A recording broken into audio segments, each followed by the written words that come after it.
오늘 우리에게 주시는 하나님의 말씀은 창세기 3장 11절에서 12절까지의 말씀입니다.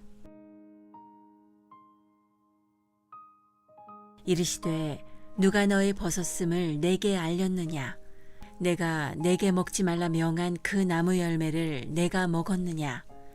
아담이 이르되 하나님이 주셔서 나와 함께 있게 하신 여자 그가 그 나무 열매를 내게 주므로 내가 먹었나이다. 아멘. 아멘. 옆에 분과 이렇게 인사하죠. 내 탓이야 미안해. 이렇게 세 분씩 좀 인사해 볼까요?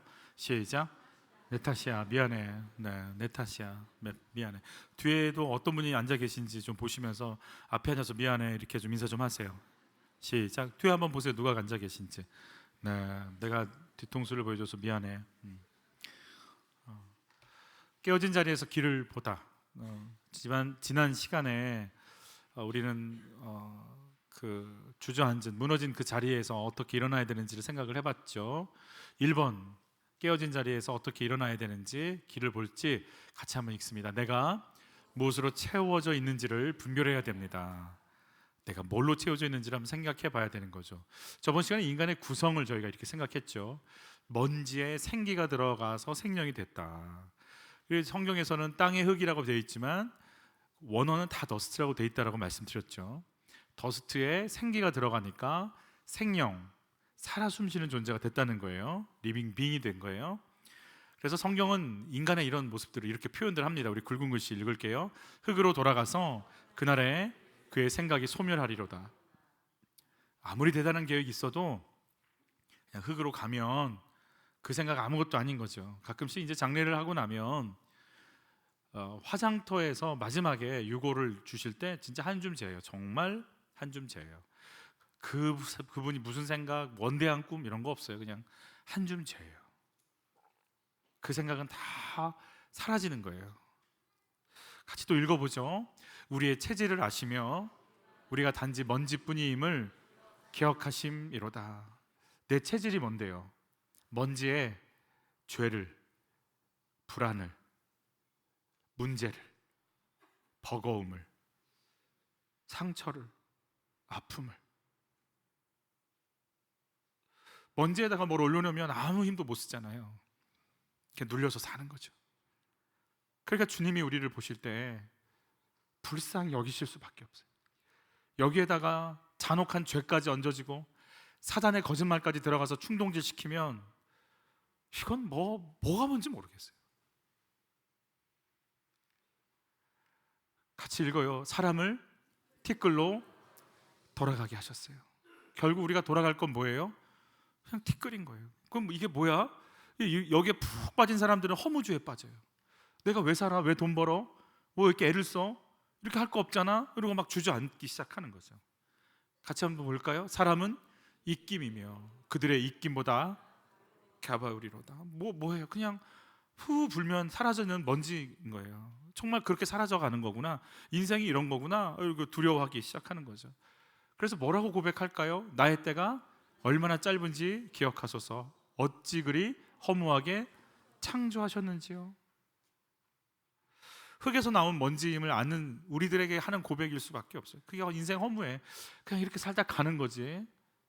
이렇게 얘기할 수밖에 없는 연약한 존재인 거예요. 그럼 먼지 같은 존재가 뭘 할 수 있을까? 이사야서는요. 이사야서에서는 이사야가 진흙과 토기장의 관계 속에서 우리의 연약함을 하나님과의 관계에서 풀어가는데 읽어볼게요. 질그릇 조각들 가운데서도 가장 작은 한 조각에 불과한 자가 어찌 감히 자기를 빚은 자와 더불어 다툴 수 있겠느냐? 너는 도대체 무엇을 만들고 있는 것이냐 하고 따질 수 있겠으며 손으로 만들어진 것이 어찌 감히 손으로 만든 자에게 너는 어찌 이리 재주가 없느냐 하고 불평할 수 있겠느냐라는 거예요. 그냥 진흙 손으로 뜨면 뜨는 만큼 그거 그냥 턱 놓고 돌리면서 손이 좀 나오면 넓은 그릇이, 깊게 하면 깊은 그릇이, 높이 올리면 높은 그릇이 나올 뿐이지 그의 손으로 지었지.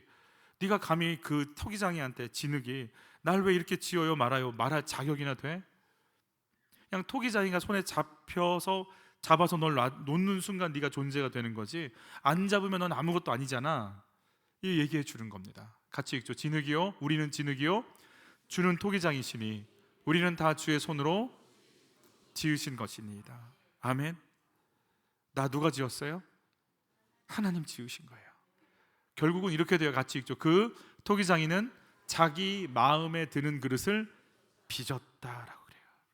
그러니까 결국 내가 이 땅에 존재하는 건 하나님이 오케이 됐어 하고 하나님이 마음에 들어, 그러니까 세상에 보내신 거란 말이에요. 그러니까 내가 지금 눈이 작은 거는 누구 탓이에요? 내가 키가 작은 건 누구 탓이에요? 내가 머리가 빠지는 건 누구 탓이에요? 어? 하나님 탓이에요. 내가 광대뼈가 튀어나온 건 누구 탓이에요? 그 내 외모를 갖고 뭐라고 하면 누구를 건드리는 거예요? 옆에 분과 인사하세요. 건드리지 마. 자, 인사 좀 하세요. 자, 시작. 인사하세요. 어떻게 나를 이렇게 만들어 놓은 저 양반인데 뭐 어쩌자고. 그러니까 이렇게 살면 되지. 나를 이렇게 만들어 놓는데 어떻게 하실 거예요? 뭐 그걸 내가 원한다 하고 만들어 놓고 이 땅에 보냈는데, 개 중에 이제 관리가 안 되시는 분들이 좀 있어요. 근데 닭은 생각합니다. 내가 벼슬이 예쁘고 내 깃털이 괜찮고 내 목소리가 청아하니까 나 괜찮은 닭이니까 이게 참 나를 이렇게 따뜻하게 해주고 시원하게 해주고 모이 주는 거 아니야. 닭이 그렇게 생각한다면 주인은 와가지고 손님 오면 씨암탉 잡아버리죠. 그날 목 자릅니다. 잡아먹히려고 지금 거기 양육되고 있는 건, 사육되고 있는 건데, 닭은 내가 멋지니까 이렇게 해주는 거 아니야, 이렇게 얘기해요. 하나님이 우리에게 목적이 있어요. 잡아먹으려고 하는 게 아니라 주인의 계획이 있는 거예요.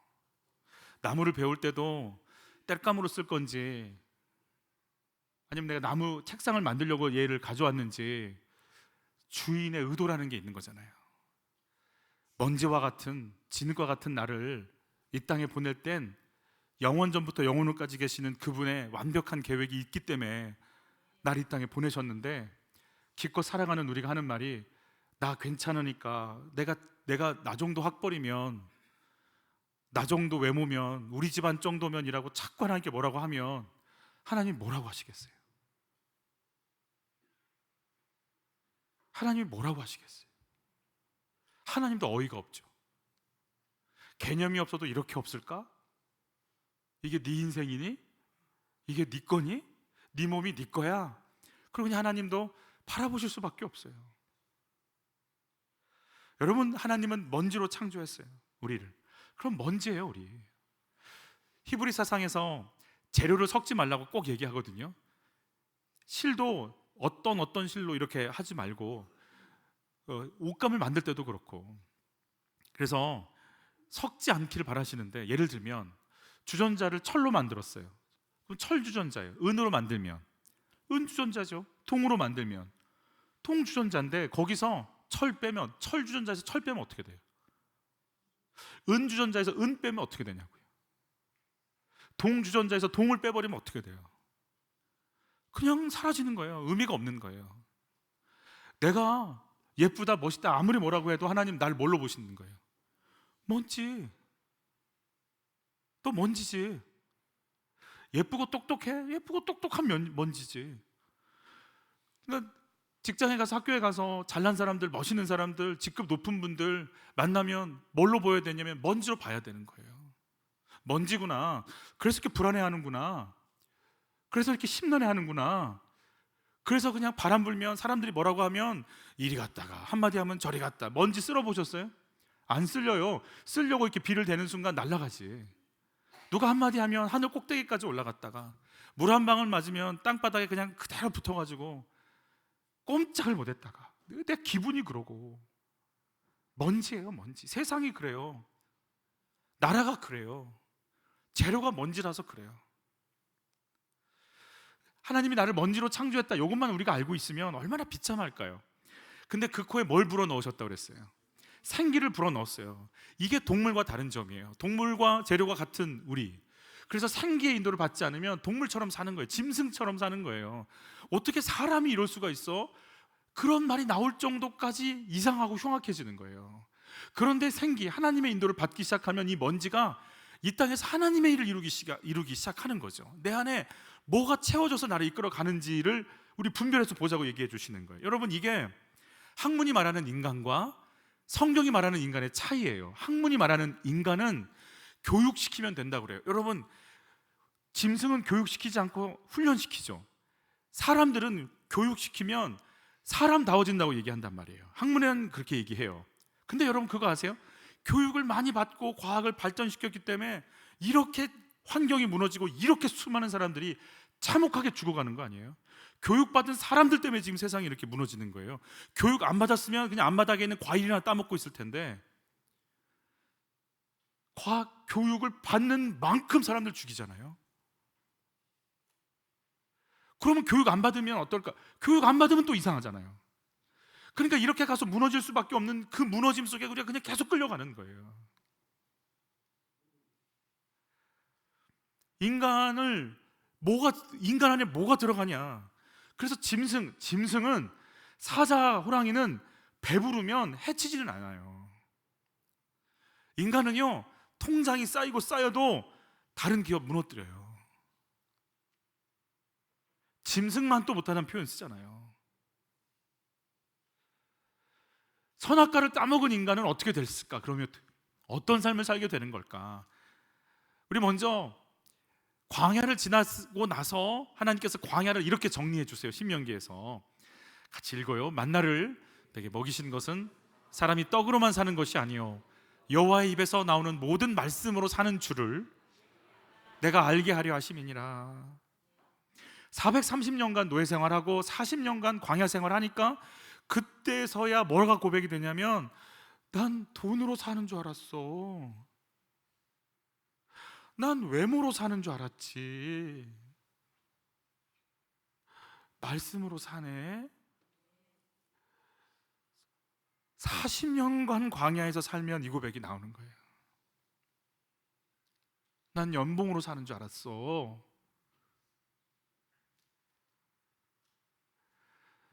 그러면 말씀으로 산다면 아담과 하와는 어떤 말씀으로 살아야 돼요?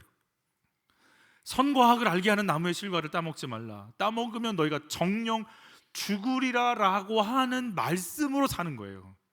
그 말씀이 계속 공급이 될 때마다 이거 따먹으면 안 되는 거야. 하나님이 그 맛인 거야. 나는 하나님 말씀을 지킬 거야. 난 하나님 따라갈 거야. 그 말씀을 계속 먹어가면서 그 말씀을 따라가는 게 사는 거예요. 근데 그 말씀이 끊어졌어요. 왜요? 선과 악을 알게 하는 나무의 실과 그 먹지 말라는 말씀을 내가 거부했어요.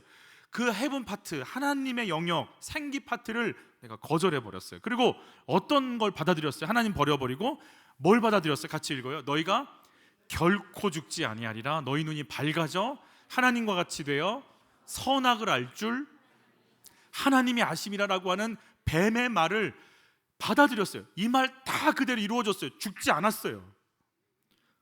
그런데 죽어가고 있는 중이에요. 눈이 밝아졌어요. 근데 밝아져서 좋은 게 아니라 벌거벗은 걸 보면서 괴로워했어요. 하나님과 같이 됐어요.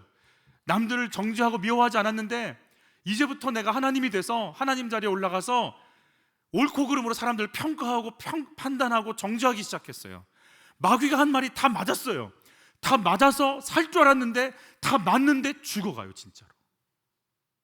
처음엔 맞는 줄 알았어요. 그런데 점점 가면서 죽어가는 거예요. 예레미야가 이걸 이렇게 표현했어요. 같이 읽어요. 그들이 생수의 근원 되는 나를 버린 것과 첫 번째, 두 번째, 스스로 웅덩이를 판 것인데 그것은 그물을 가두지 못할 터진 웅덩이들이니라. 하나님을 버린, 생수의 근원 되시는 하나님을 버리고 자기 힘으로 무화과로 문화로 옷 입었어요. 연봉으로 외모로 옷 입었어요. 근데 그게 돈을 벌수록 좋은 집에 살수록 공허하고 허전하고 채울 길 없고 터진 웅덩이에요. 물을 갖다 쏟는데, 애를 썼는데 내 영혼은 만족이 없고 더 비교의식, 더 힘들고 더 아프고 다 같이 못 살 때는 그냥 우리는 하나야 이러고 살았는데 조금씩 돈이 들어가기 시작하니까 뺏기 시작하고 밟기 시작하고 짓밟고 내가 올라가야 되고 더 두려워지고 더 미칠 것 같아요. 터진 웅덩이가 됐어요. 먼진 인생 속에 뭐가 들어와서 사는가? 거짓이 들어와서 살아요. 같이 읽어요. 거짓을 말할 때마다 제 것으로 말하라니 이는 그가 거짓말장이요 거짓의 아비가 되었습니다. 거짓이라고 하는 바이러스가 이제 인간 속에 들어와서 철저하게 우리를 속여버려요. 너 저 사람 이기면 하나님 된다. 너 저 집에 살면 하나님 된다. 너 저 연봉 받으면 하나님 된다. 받아봤어요? 이 말하면 청년 그렇게 살았으면 좋겠다. 근데 진짜 그렇게 사는 어른들한테 물어보세요 한번. 여러분 내 마음에 뭐가 있을까?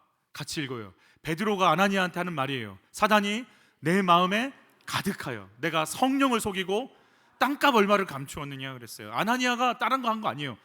도박을 한 것도 아니고 투기를 한 것도 아니에요. 헌금하려고 낸 거예요. 자기 자산 다 정리해서. 근데 다 내놓기가 그러니까 남겨놓고 얼마를 냈단 말이에요. 큰 금액을 냈단 말이에요. 얼마나 귀해요. 그런데 다 냈다고 속였어요. 왜요? 이렇게 얘기해서 성령을 하나님을 속일 수 있다고 생각했어요. 이러면 교회에서 김 집사 헌금한 거 봤어? 대단해, 믿음도 좋아, 어쩜 저렇게 할 수 있어? 라는 평가를 받을 수 있을 거야. 인정을 받을 거야. 난 높아질 거야 라는 교회 얘기했고 헌신했고 봉사했고 모든 걸 다 했고 자기 물질을 다 쏟아부은 것 같은 이 상황에서 그 속에 높아질 거야. 이렇게 해서 인정받을 거야. 나 반주 잘한다는 얘기 듣고 싶어.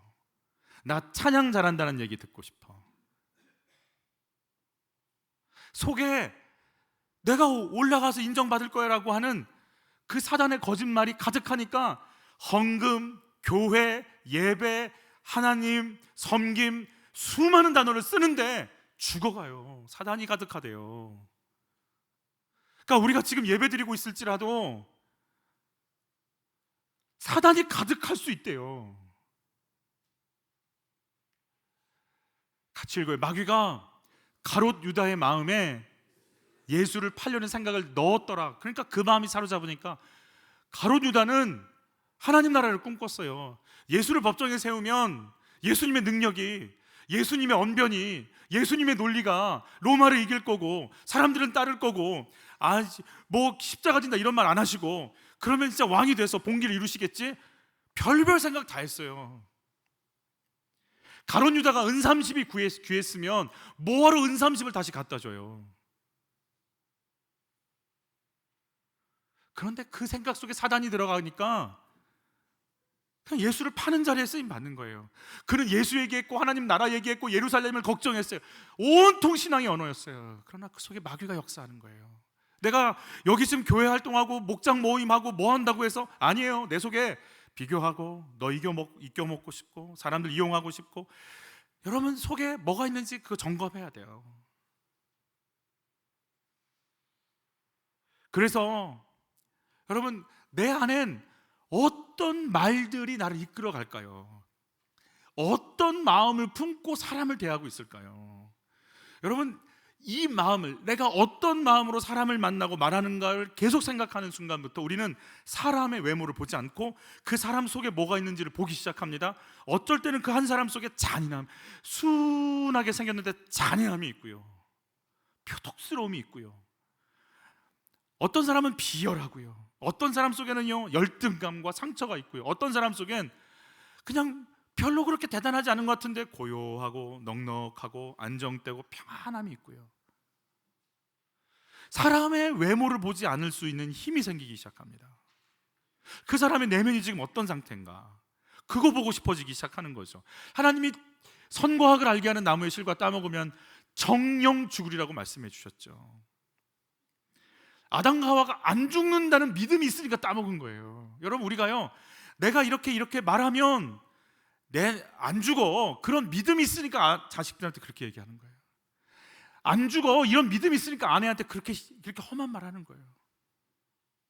안 죽어 이러니까 그렇게 그런 거 선택해서 하는 거예요.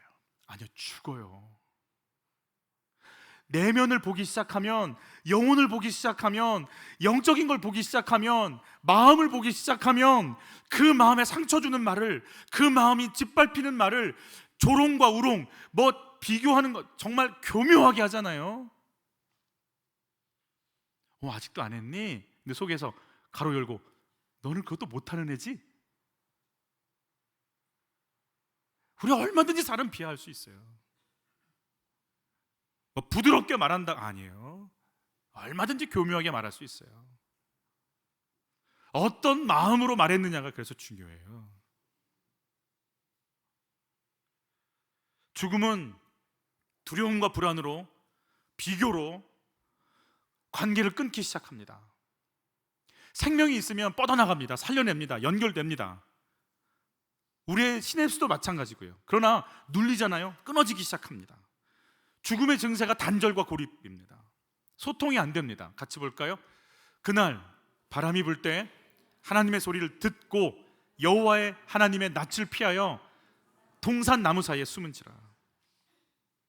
여러분, 귀신 들린 사람 축사하잖아요. 눈 못 쳐다봅니다. 여러분 해보셨어요? 엄마 지갑에 손 댔는데 엄마가 갑자기 누구야 부르면 엄마 달려가서 엄마 눈 쳐다볼 수 있어요?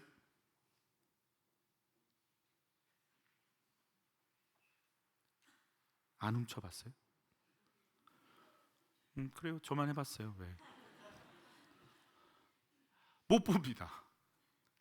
못 봅니다. 같이 읽어볼까요? 내가 어디 있느냐? 하나님의 소리를 듣고 내가 벗었음으로 두려워하여 숨었나이다. 관계가 깨어지면요, 숨기 시작하고 피하기 시작하는데 하나님은 어디 있냐고 자꾸 물으세요. 이 양반이 주책 분위기 파악을 못하세요. 이분은 어디 있는지 몰라서 물어요. 왜 몰라요? 다 알지. 어디 있냐고 묻는 거는요, 관계 맺고 싶다라는 거예요. 관계가 끊어지면 안 찾아요. 연락 안 하잖아요, 여러분도. 근데 관계가 되니까 문자 보내고 어떻게 지내니? 연락 좀 해봐라. 왜? 너랑 나랑 얘기하고 싶다. 난 너랑 그런 아름다운 관계 이렇게 서로 통하고 싶다라는 거 아니에요? 부를 때, 하나님이 부르실 때는요, 지금 아담과 하와가 한 거 다 아시죠? 아시면서 부르실 때는요, 용서하시겠다는 게 같이 들어있어요. 여러분, 우리가 추하고 더러워요. 하나님 우리 예배 받으세요? 못 받으세요. 거룩하니까. 그래서 누가 계셔야만 돼요? 예수님이. 나 외에 다른 길은 없다. 그래서 영어로 더 웨이예요. 어 웨이가 아니고 나 유일하다. 예수가 피 흘려서, 그래서 예수님 뭐라고 그랬어요? 내가 의인 부르러 온 줄 아니? 나 죄인 부르러 왔다. 그러니까 하나님께 나가기 위해선 누가 우리 가운데 중보자로 계셔야 돼요? 예수님이. 근데 그 예수님을 가르쳐 주시는 분이 누구세요? 성령 하나님. 그러니까 우리가 찬양할 때 예배드리고 있지만 성부 하나님이 받으시고 성자 예수님이 용서하시고 성령 하나님이 감동을 주셔야만 우리가 하나님을 예배하고 찬양하고 말씀이 들리고 깨달아지고 기도할 수 있는 거예요. 그러니까 삼위 하나님 안에 거룩함 속에 우리가 철저히 그 속에서 갇혀 인도함 받고 있는 거예요. 지금도 마찬가지예요. 그 영광의 하나님이 우리 기도를 어떻게 들으세요? 그 능력의 하나님이 어떻게 우리를 보세요? 우리 속이 얼마나 더러운데. 용서하시니까 주님 만나는 거지. 근데 그걸 성령께서 계속 강조하시는 거 아니에요? 예수로 살아라. 예수가 살린다. 예수 놓치지 말아라.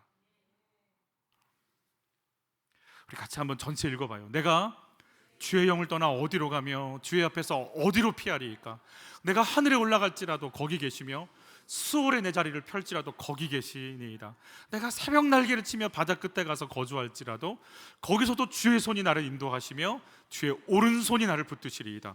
내가 혹시 말하기를 흑암이 반드시 나를 덮고 나를 두른 빛은 밤이 되리라 할지라도 주에게는 흑암이 숨기지 못하며 밤이 낮과 같이 비추이나니 주에게는 흑암과 빛이 같음이니이다. 흑암?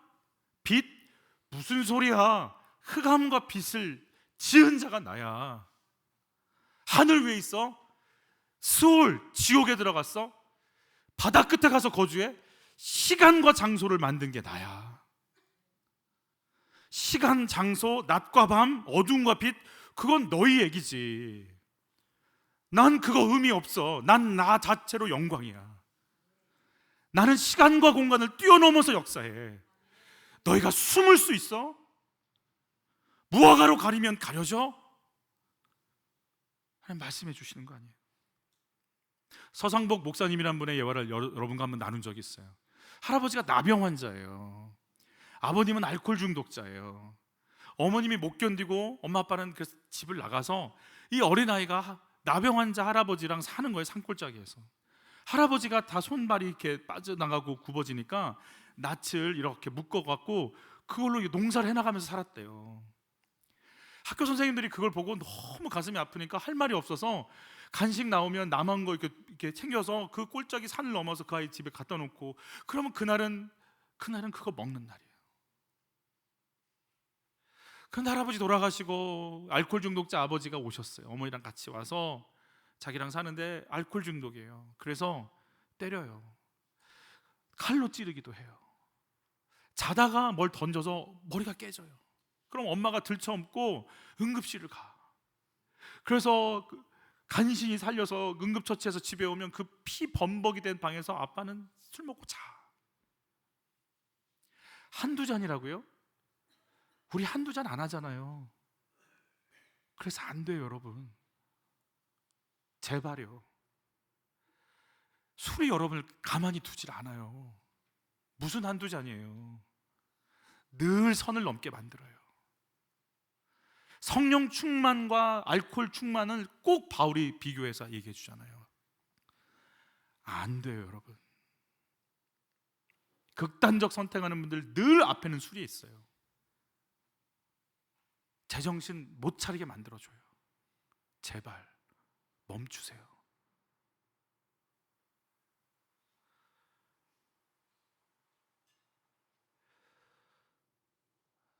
교회를 다녔어요. 예수님이 자기 사랑한다는 마음이 느껴지는 거예요. 그래서 이 친구가 이제 묻는 거예요. 나 사랑하신다면서 왜 이런 상황에 날 두세요?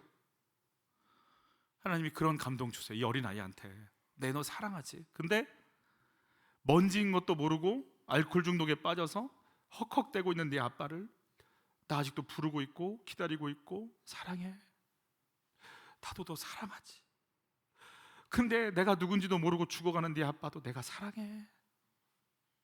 오늘 내가 너희 아빠를 긍휼히 여기는 거 너 마음에 둬야 돼. 이 아이가 어릴 때부터 하나님 나도 사랑하지만 저렇게 무너진 사람도 사랑하시는구나, 이걸 그 속에서 하나님을 만나요. 어둠에서 내가 어떻게 살아가야 될지 거룩이 뭔지 구별되기 시작하는 거예요. 진짜 어둠이 아니라 이 속에서 살아가는 거룩이 뭘까를 이제 경험시켜 주시는 거죠. 교회 가면 전도사님이 상복이 왔다고 하도 힘들게 사는 아이니까 서상복 껴안아주는 당번을 만들었어요. 첫 주에 오면 전도사님이 안아줘.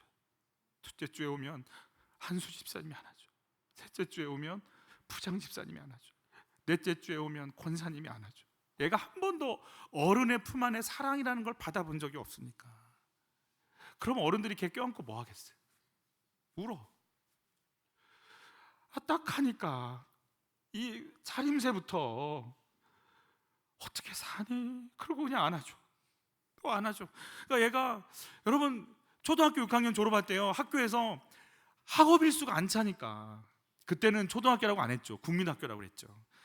그러니까 선생님들이 모여서 상의를 했대요. 얘를 졸업시킬 수가 없는 거예요. 근데 아니 초등학교 졸업이라도 시켜야죠. 그래서 간신히 그냥 졸업을 시켜줬어요. 그냥 학교에서.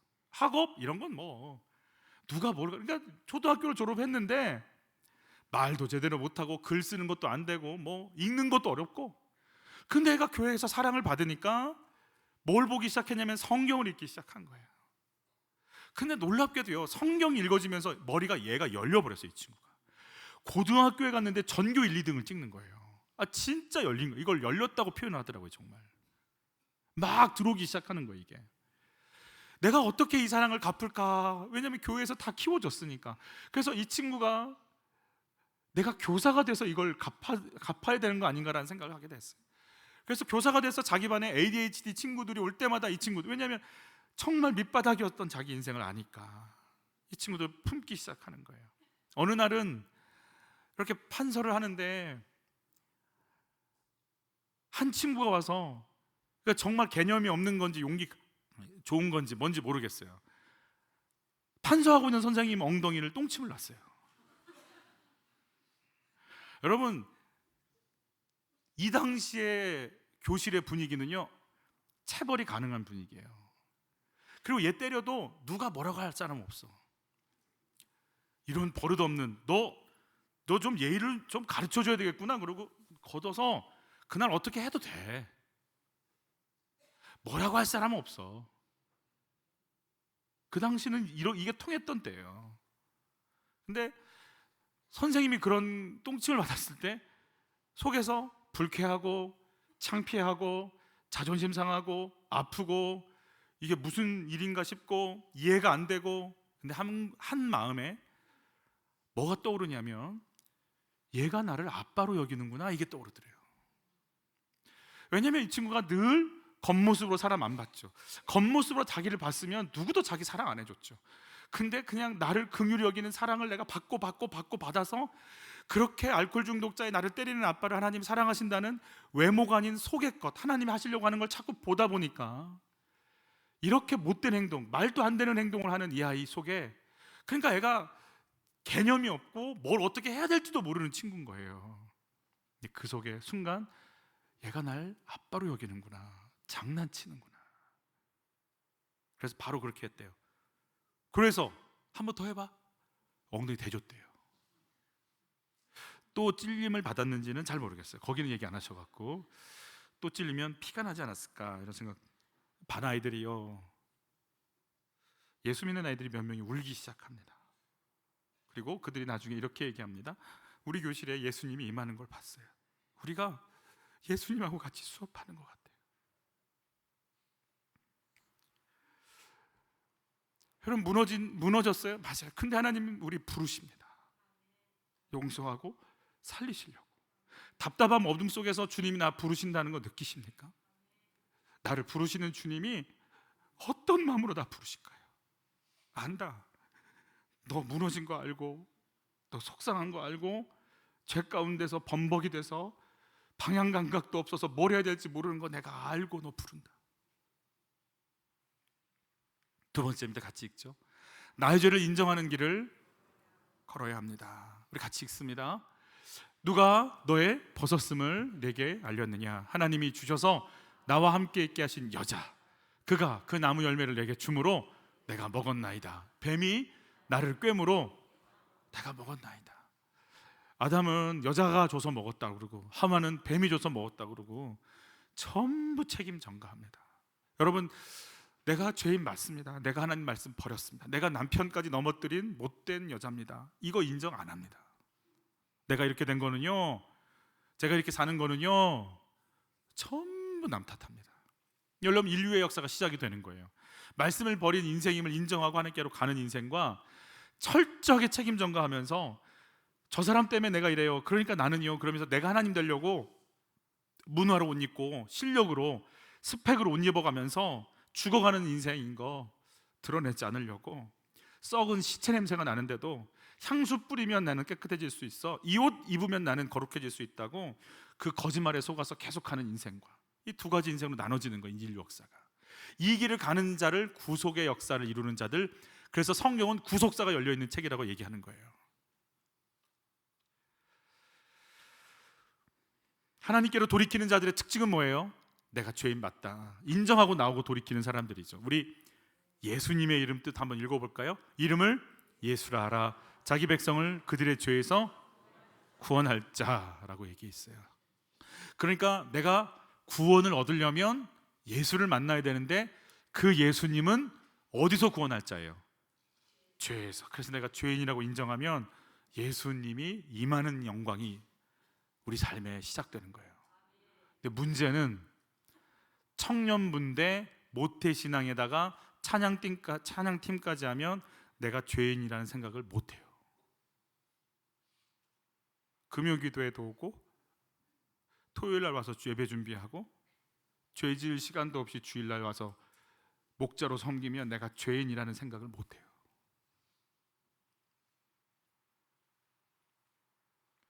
그래서 죄인 하는 소리가 그렇게 듣기가 싫어요.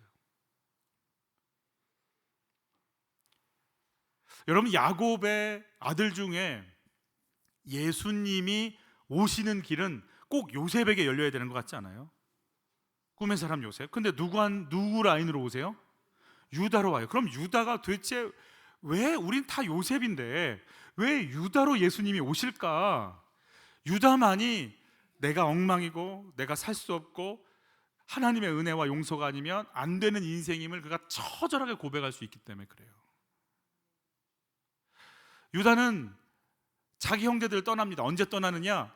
형제들이 요셉을 애굽의 노예로 팔아버렸을 때 유다는 그 믿음의 공동체에서 떠납니다. 죄책감이 있었을 것 같아요. 동생을 팔았다는 죄책감. 또 돌아가면 동생에게만 채색 옷 입히는 아버지가 미웠을 것이고, 야곱이. 그리고 그런 아버지를, 또 그런 동생들을 시기 질투하고 혈기 부리고 또 죽이려고 하는, 또 씩씩거리는 그 자기 형제들이 또 마음에 안 들었을 것이고. 근데 사실 자기도 모의해서 요셉을 팔았잖아요. 여러분, 유다는 떠나서 누구와 결혼하냐면 수아라고 하는 여자와 결혼합니다. 수아라고 하는 여자의 뜻은 부유함이라는 뜻입니다. 그러니까 장인어른이 부자였을 것 같아요. 그러면 장인어른이 부자면 유다는 무슨 옷 입을 수 있어요? 이제 채색 옷 입을 수 있어요. 여러분, 결혼할 때 여자를 사귀었는데 여자가 재벌 2세야. 결혼하는 순간 한강뷰 120평짜리에 들어갈 수 있어. 방금 아멘 할 뻔했어. 오, 차는 3대야. 하나는 큰 거, 하나는 벤, 하나는 작은 거, 그냥 조촐한 거, BMW 작은 이렇게. 이번에 포르쉐를 바꿀 예정이고, 그냥 용돈으로 한 2,000씩 나와. 왜 표정이 밝아지죠? 여러분들 얘기 아닌데 나도 좋아. 일단 유다는 망설임 없이 수아랑 결혼해요. 그리고 아이들 이름을 거룩하게 지어요. 그런데 아이들 3명의 남자아이들을 키워서 이름을 지었는데 아이들의 상태가 이상해요. 같이 읽죠. 유다의 장자 엘이 여호와 보시기에 악함으로 여호와께서 그를 죽이신지라. 얼마나 악하면 여호와가 손을 대셨을까? 성경에 악하다고 하면 진짜 악한 거예요. 악했어요. 자, 그러면 어떤 일이 벌어지냐면, 이스라엘은 게데혼이라고 그래서 장자 승계라는 게 있죠. 장자가 아이를 못 낳고 죽으면 둘째 동생이 형수님과 결혼해서 아이를 낳아야 돼요. 아이를 낳으면 이 아이는 누구 아이일까요? 형의 아이예요. 그럼 형의 재산, 형의 가문을 이 아이가 이끌어가야 되는 거예요. 그래서 여자의 후손이 뱀의 머리를 밟겠다라고 하는 믿음의 사람들이 우리 가문에서 끊어지지 않고 유지되는 것이 이스라엘 여인들의 가장 큰 목표예요. 애를 낳는 것이 목표인 거예요. 그럼 둘째가 들어가야 되는데, 둘째 오나니 잠자리만 하고 씨를 주지 않아요. 왜요? 씨를 주면 내 아이는 누구 아이가 되니까? 형의 아이고 형의 재산 지켜나갈 건데, 애를 못 낳으면 형의 재산은 나눠줘서 누구한테 올 거니까, 나한테 올 거야, 이 계산이 돼. 즐기고 애를 주지 않아. 그래서 무슨 일이 벌어요? 같이 읽죠. 이 일이 여호와 보시기에 악함으로 여호와께서 둘째 오난도 죽이십니다. 그러니까 하나님 보실 때 악한 자들이에요. 첫째도 둘째도. 그러면 이제 누구까지 줘야 돼요? 셋째를 줘야 되는데 유다가 셋째까지 불안한 거예요. 자기가 자식 잘못 키워서 하나님 보시기에 악한 것이 회개되는 게 아니라 내 아들들 잡아먹은 누구? 며느리 다말 니 탓이야. 그러고 안 줘요. 그러니까 다말이요, 내가 한스러운 거예요. 이 집에 시집 와서 두 사람이 다 죽어나가고 난 믿음을 이어갈 어떤 기회도 주어지지 않고, 시아버지는 그걸 할 마음도 없어. 그래서 창녀로 변신해서 유다와 잠자리를 합니다. 그런데 화대가 없으니까요, 유다가 지팡이 끈 도장을 줘요. 이거 내밀면 내가 너한테 화대 줄게. 그리고 이제 이렇게 끝난 거예요. 그리고 친구를 시켜서 그 여자, 얘 지금 지팡이 끈 도장이 뭐냐면 인감증명에다가 도장에다가 막 뭐 원본에다 다 준 거예요. 지금 이거 민증까지 다 줬어. 이거 빨리 가져와야 돼. 창피하니까, 지금 창녀랑 만났다는 게 창피하니까. 그래서 친구를 시켜서 염소 새끼를 보냅니다. 같이 읽죠. 여기 전체 읽어. 유다가 이르되 그리고 그것을 가지게 두라. 우리가 부끄러움을 당할까 하노라. 내가 이 염소 새끼를 보냈으나 그대가 그를 찾지 못하느라. 이 지역엔 창녀가 없대. 에? 있었는데 없대. 그러면서 뭐라고 탓하냐면, 야, 창녀한테 이거 못 줘서 내 거 못 받아온 네 책임이야 라고 이제 책임 전가를 또 누구한테 해요? 친구한테 하는 거예요. 친구한테 하는 거예요. 그런데 어떤 소식이 들리느냐? 며느리 다말이 임신을 했대. 그렇지 않아도 눈에 가시가 탔는데, 얘가 행음을 했네. 잘 됐다. 이걸로 몰아붙여서 죽여야겠다. 참 악하죠. 불태우려고 준비합니다. 불태우려고. 산채로 태우려고. 며느리 다말한테 갔어요. 며느리 다말이한테 네가 어떻게 행함할 수가 있어? 너 죗값을 물어야지. 그 당시는 그렇게 했으니까. 다말이 뭘 내밀었을까요? 내 뱃속에 있는 아이 아빠 거예요. 그리고 내미는데 누구 거예요? 자기 거야. 지팡이 끈 도장이야. 유다가 어땠을까요? 할 말이 없어요. 셋째 준다고 했는데 안 줬잖아. 자기 잘못이잖아요. 네가 옳다 그랬어. 우리 같이 좀 읽어봐. 유다가 그것들 알아보고 이르되 그는 나보다 옳도다 그랬어. 그리고 유다가 회개하기 시작해요. 뭘 회개해요?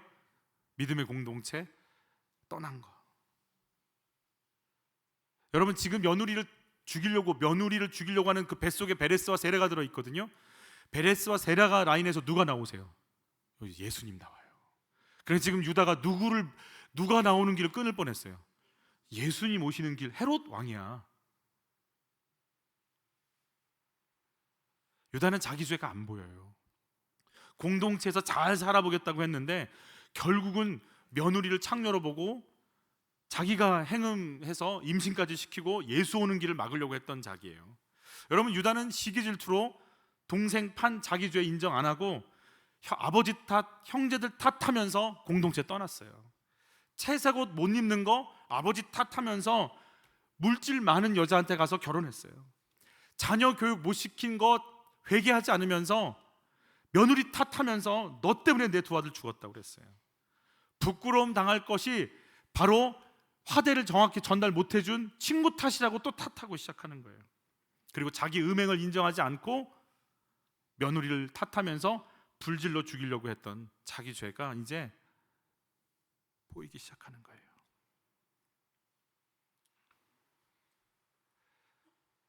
나 시기 질투로 가득한 자 맞다. 나 욕망으로 가득한 자 맞다. 나 교만하고 나 음란하다. 다만 이걸 드러내준 네가 옳다. 나 죄인 맞고 나 하나님의 은혜 아니면 한 번도 내가 죄인이라고 고백한 적 없어. 아버지 탓, 형제들 탓, 사람 탓, 며느리 탓, 친구 탓 다 그러면서 다 피해갔어. 나 죄인 맞아. 나 음란한 사람 맞아. 지금 이제 청년 공동체에는 그게 좀 덜하겠지만 어른들에게 있어서 남편이 바람피면 아내는 한평생 그 사람 저주합니다. 그리고 그게 살인인 거 모릅니다. 남편은 음행을 행했고 한평생 아내는 남편을 죽이는 살인을 범하면서 나는 이런 거 다 당했으니까 당신 탓이라고 얘기합니다. 우리 이제 앉아 계신 우리 유 목사님이 저한테 그 얘기 해주셨어요. 남편이 바람을 피니까 여자한테 전화가 오더래요. 당신 남편 데려가라고. 문 열고 나가 보니까 화단 앞에 그 여자 머리 비고 남편이 누워 있더래. 여러분 어떻게 하면 좋겠어요? 아직 죽이긴 이르죠. 그래서 데리고 왔어요. 정말 데려와서 그냥 집에 딱 해놓는데 얼마나 화가 나고 분이 나고 창피하고 치욕스럽고 너랑 산 게 인생이 후회되고. 근데 눈에 뭐가 보이냐면 주방에 칼이 보이더래. 근데 거기 있으면 정말 찌를 것 같더래. 그래서 견딜 수가 없어서 애를 들쳐입고 밖으로 나왔대요. 나중에 하나님이 그러시더래요. 너 착한 줄 알지? 너 얼마든지 사람 죽일 수 있는 사람이야. 네 속에 그게 있어. 너 착하지 않아. 남편 탓하지 마. 네 속에 그게 있어. 유다는 잘 탓하면서 도망 다녔어요. 맞이했어요. 나 하나님 떠났고 물질을 쫓았고 음행했고 하나님 없이 살려고 했던 인생 맞다. 나 죄인 맞다. 이렇게 인정한 유다를 통해서 누가 오신다고요? 예수님이 오시는 길이 열렸어요. 자, 유다는 이제 어디 갔을 것 같아요? 그 다음에 여러분 유다는요 다시 집으로 돌아갑니다. 야곱의 집으로 돌아갑니다. 여러분 야곱의 집에 있을 때 어떤 일이 벌어지냐면 7년 대 흉년, 풍년과 흉년이 임하죠. 그래서 요셉은 지금 그때 어디가 있어요? 애굽에 총리가 돼 있죠. 그래서 애굽 총리한테 가서 뭐 받으러 가요? 양식 구하러 가잖아요. 그러면서 요셉, 지금 애굽의 총리가 계속 동생들을 하나씩 잡아놓죠. 그때 베냐민을 딱 잡고 있을 때였어요. 그때 유다가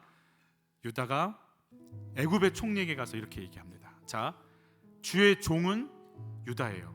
그 아이는 베냐민이에요. 우리 같이 한번 읽어보겠습니다. 이제 주의 종으로 그 아이를 대신하여 머물러 있어 내 주의 종이 되게 하시고 그 아이는 그의 형제들과 함께 올려 보내소서. 그 아이가 나와 함께 가지 아니하면 내가 어찌 내 아버지에게로 돌아갈 수 있으리까? 두렵건대 제 해가 내 아버지에게 미침이 보이리라. 그러니까 라헬 엄마 라헬, 큰엄마 라헬은 자기도 싫어. 근데 지독하게 우리 무시하더니 요셉도 팔려갔고 이젠 베냐민까지 잡혔으니까 속으로 베냐민 이거 그냥 아주 여기서 그냥 어떻게 돼버려라 이런 마음이 있을 수 있는데, 유다가요, 그 베냐민을 위해서 내가 잡혀 있겠습니다. 내가 대신 종 될 테니까 우리 아버지 좀 살려주세요. 내가 죽을 테니 내 동생 살리시고 우리 아버지 살리셔서 제발 우리 가정을 좀 일어날 수 있게 해주세요. 이게 탓하지 않습니다. 내가 질 십자가 그냥 내가 져버립니다. 내가 죽겠다는 거예요. 여러분, 예수님 어떻게 해요? 예수님이 우리 죄 짊어지시는 순간 대신 내 죄 짊어지고 우리가 죽을 그 자리에서 누가 죽으세요? 예수님 죽으세요. 그리고 우리가 누구를 만날 수 있도록, 하나님 만날 수 있도록 유다가 예수님의 예표가 돼요. 여러분, 이 모습을 요셉이 봅니다. 총리 대신 요셉이요, 지금까지 잘 감췄잖아요. 그 모습을 보고 견딜 수가 없어서 복받쳐서 울기 시작하면서 형 나야, 형님들 나입니다 이러고 자기를 공개하고 부둥켜 안고 울기 시작합니다. 유다는 내가 죄인 맞다, 나 아주 더럽다, 나 음란한 거 맞고, 나 교만한 거 맞고, 돈에 눈먼 거 맞고, 나 응어리진 거 맞고, 내가 그런 사람 맞다. 그거 인정하는 순간부터 예수님이 유다를 통해 이 땅에 오십니다. 한국에 아무것도 없어요. 세상 창피해 며느리랑 같이 잠자리한 남자. 교회에서 누가 알면 손가락질 받고 돌 맞아 죽을 상황이야. 근데 그게 나 맞다고 인정하는 유다를 통해서 예수님이 오시고 요셉과 형들이 화해하고 야곱이 오게 되는 그 분기점이 되고 통로가 되는 데로 쓰임 받아요.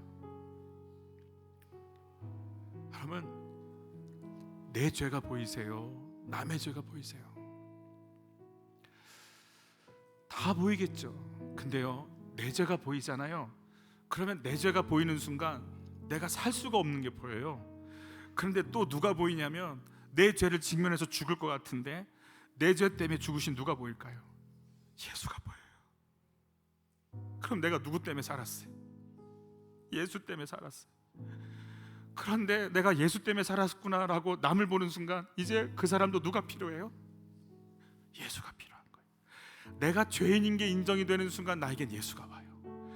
그게 열리는 순간 남에게도 예수를 전할 수 있어요. 근데 남의 죄가 먼저 보이면 나는 의로워, 너 때문이야. 그러니까 누군 죽으면 돼, 너 죽으면 돼.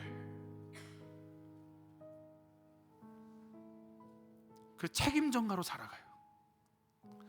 여러분, 오늘 내 죄를 드러나게 해준 당신이 옳다고 인정하며 말할 수 있을까요?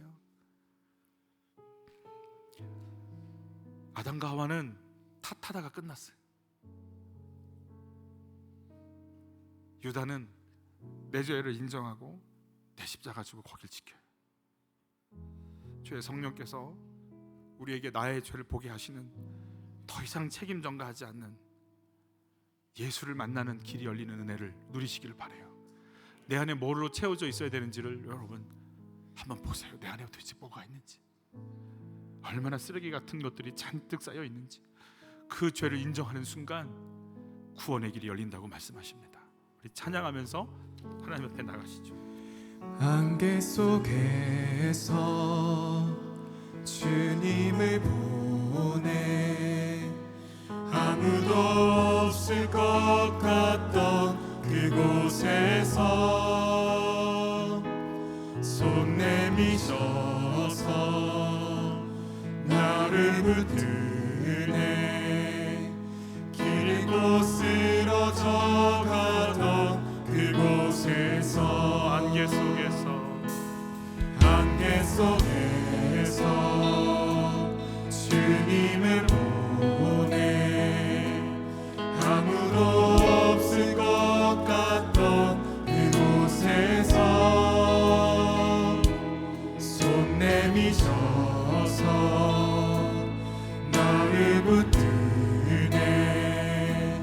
길고 쓰러져 가던 그곳에서 주 말씀하시네. 내 손 잡으라고. 내가 곧 길이요 진리 생명이니 나 그 길을 보내. 주 예비하시고 다른 길로 돌아서지 않으리.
하늘에 내 소망 있으니. 이 시간 이렇게 기도할 거예요. 하나님, 제가 힘들어요. 제가 아파요. 근데요, 그걸 전부 남 탓했거든요. 난 남편 잘못 만나서 그랬다고. 내가 우리 부모님 잘못 만나서 그랬다고. 하나님, 나 이제 회피 안 할게요. 나 음란한 거 인정할게요. 나 교활한 거 인정할게요. 나 이기적이고 퇴폐적이고 더럽고 오만하고 두렵고 아프고 힘든 거 인정할게요. 하나님, 나 피하지 않을게요. 하나님, 내가 하나님의 낯을 피하게 어디서 가요? 어디 가긴 어딜 가요? 내가 주의 얼굴을 대하겠나이다. 주의 눈앞에 있겠나이다. 내가 회피하지 않겠나이다. 책임 전가하는 거 멈추겠나이다. 내가 주 앞으로 나가겠나이다. 주여, 나를 받으시고 씻어 주옵소서. 나를 정결케 하여 주옵소서. 우리 주여 한번 외치고 기도로 나갑니다. 주여, 하나님 용서해 주십시오. 핑계대지 않겠습니다. 책임 전가하지 않겠습니다. 내가 교활하고 기대의식 덩어리고 사람을 짓밟으려고 하고 사람들한테 네 잘못이라고 얘기하고 내 속에 있는 더러움은, 내 속에 있는 음흉함은, 내 속에 있는 혈기는, 내 속에 있는 교활함은, 내 속에 있는 잔인함을 내가 인정하지 않았나이다. 하나님 앞에 내가 나부터 죽을 죄인임을 알게 하시고 내가 주의 용서를 구하지 아니하며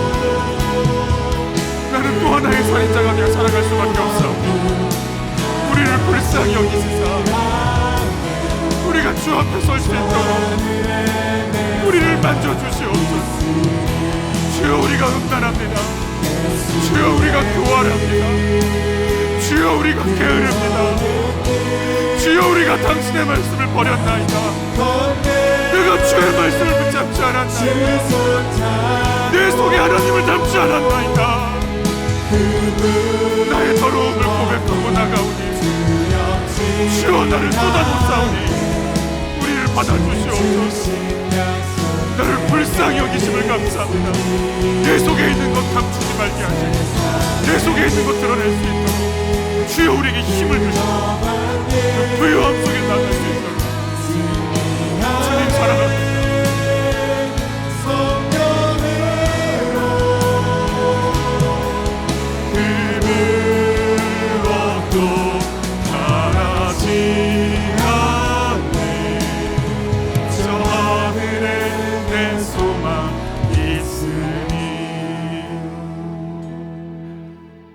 주님 아십니다. 내가 누군지. 내 재료를 하시고 먼지 위에 온갖 죄를 짊어지고 괜찮은 척 문화로 옷 입고 이젠 그게 안 되면 탓하고 썩어서 시체 냄새가 나는데 열심히 돈의 향수를 뿌리고 지적인 걸로 향수 뿌리고 괜찮은 척하지만 내 속은 썩어 문드러져 갑니다. 죽어갑니다. 정령 죽어갑니다. 하나님, 감추지 말게 하소서. 직면하게 하시고 하나님 앞에 내가 이런 자 맞다고 인정하게 하시고 숨기고 탓하고 핑계댔던 회피했던 것 멈추고 그냥 더럽고 추한 음란한 이 모습 그대로를 가지고 주 앞에 갈 수 있도록 성령의 우리를 만져주옵소서. 네가 어디 있느냐? 네가 나를 피할 수 있느냐? 왜 그 거짓말에 속느냐? 내가 예수를 준비해서 너를 살릴 모든 준비를 했는데 나에게 오라. 사랑하는 아버지, 주 앞에 갑니다. 나를 살려주옵소서. 이 불안과 두려움에서, 이 미움과 증오에서, 이 낙심과 절망에서, 이 패배감에서 우리를 건져 주시옵소서. 하나님, 살고 싶습니다. 하나님, 살려주십시오. 하나님, 살고 싶습니다. 예배 드린다고 찬양한다고 앉아있는 걸 뛰어넘어 내가 하나님을 만나기를 원하나이다. 내 이 자리에서 주님을 만나기를 원하나이다. 결단하고 오신 한 분 한 분들을 주님 만나 주십시오. 당신을 갈구하고 있는 한 분 한 분들을 주님 지금 만나 주십시오. 주여, 우리를 시원하게 해 주십시오. 주여, 여기서 우리를 건져 주십시오. 주여, 우리가 살고 싶습니다. 주여, 우리를 살려 주십시오. 우리를 살려 주십시오. 주님, 살고 싶습니다. 주님, 살려 주십시오. 내가 누구인지 인정하게 도와주십시오. 주님, 우리를 좀 살려 주십시오. 회피하지 않게 하여 주시옵소서. 맞아들이게 하소서. 주님 앞에 서게 하소서. 진실하게 하소서. 알고 있지 않느냐? 내가 나에게 오라. 사랑하는 하나님, 내가 어찌 감히 이런 모습으로 예배를, 우리가 이렇게 다 감추는 모습으로 앉아있는데 이 모습으로 우리가 예배를 드렸나이다. 기다리고 또 기다리시는 하나님, 돌아올 걸 믿고 또 기다리시는 아버지, 이 시커먼 속을 들여놓게 하시고 아버지 앞에 설 수 있도록 용기를 주옵소서. 귀한 예물을 드립니다. 물질에 속지 말게 하시고 물질을 부어주는 하나님 앞에 서게 하시고 물질에 끌려가지 말게 하시고 물질을 제어할 힘을 주시옵소서. 나의 소비가 하나님 방관되지 않도록, 사람들에게 보이려고 쇼핑에 중독되지 않도록 마땅히 지킬 자리를 지키고 조심할 것 조심하며 나의 시간을, 나의 관계를 하나님의 손안에 둘 수 있도록 주여, 우리의 삶을 간섭하여 주옵소서. 이제 목장의 모임으로 나갈 때 우리 속에 정리될 것들이 정리되어지고 하나님 앞에 서는 영광과 위로를 누리게 하여 주옵소서.